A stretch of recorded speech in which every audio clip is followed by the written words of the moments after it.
गुरु प्यारी साध संगत जी, राधा स्वामी जी। स्वागत है आप सबका एक और नई वीडियो में। संगत जी, आज की साखी बहुत ही प्यारी साखी है।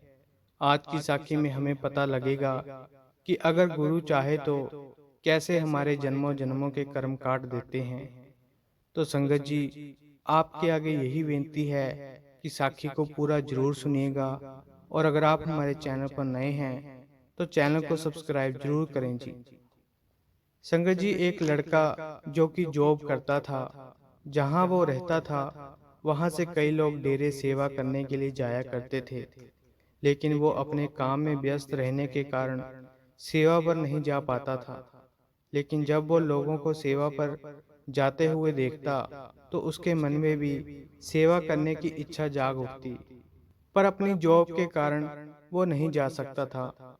फिर उसकी बहुत कोशिश के बाद उसे जॉब से 3-4 दिन की छुट्टी मिल गई।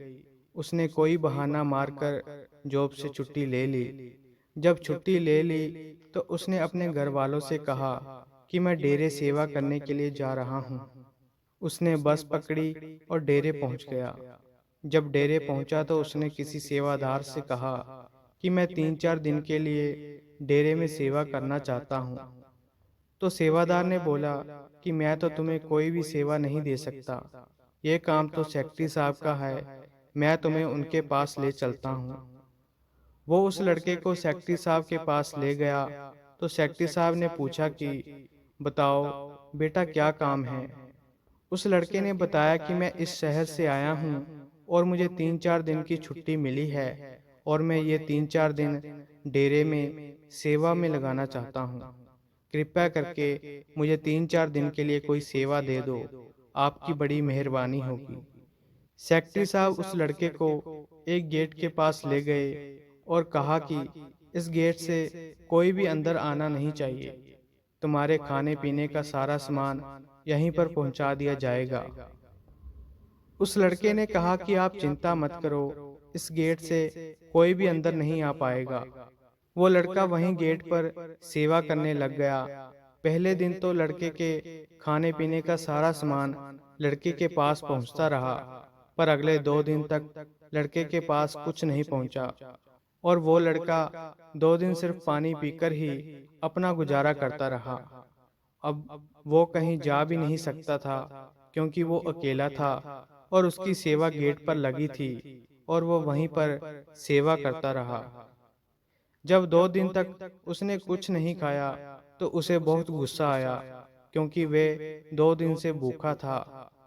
फिर उसने एक सेवादार को आते देखा, तो उसने उस सेवादार से कहा कि आप थोड़ी देर गेट पर ड्यूटी दे दो, मैं थोड़ी देर के लिए सेक्रेटरी साहब से मिलकर आता हूँ। तो वो सेवादार उसकी जगह गेट पर ड्यूटी देने लग गया, और वो लड़का सेक्रेटरी साहब के पास उनके ऑफिस में पहुंच गया और जाकर सेक्रेटरी साहब से कहने लगा कि आपने मेरे साथ अच्छा नहीं किया। मैं 2 दिन से भूखा हूँ, मुझे वहाँ कोई खाना पूछने नहीं आया, और आपने मेरा कोई ख्याल नहीं रखा। तो सेक्रेटरी साहब ने उस लड़के से दोनों हाथ जोड़कर माफ़ी मांगी और कहा कि बेटा, मुझे माफ़ कर दो। एकदम से डेरे में संगत बहुत बढ़ गई थी, तो मैं तुम्हारे बारे में तो भूल ही गया था। सेक्रेटरी साहब के समझाने पर लड़के का गुस्सा शांत हो गया।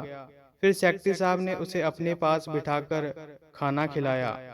फिर वो लड़का खाना खाने के बाद वापस जा रहा था, तो सेक्रेटरी साहब बोले कि सिर्फ आज की रात तुम गेट पर ड्यूटी दे दो, सुबह चले जाना।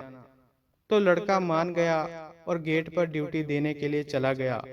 जब रात हो गई तो देर रात किसी ने गेट खटखटाया। लड़के ने कहा कि कौन है।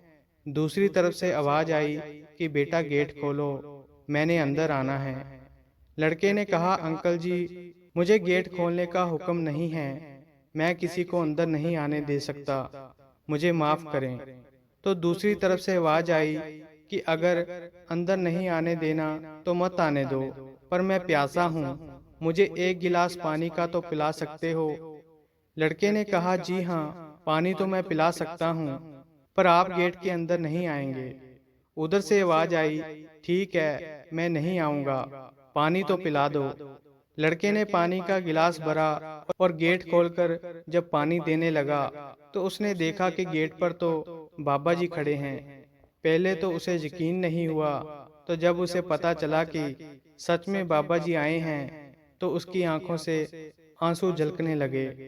तो फिर बाबा जी ने पानी का गिलास लिया और कहा कि बेटा, तेरा 2 दिन भूखा रहना जाया नहीं गया।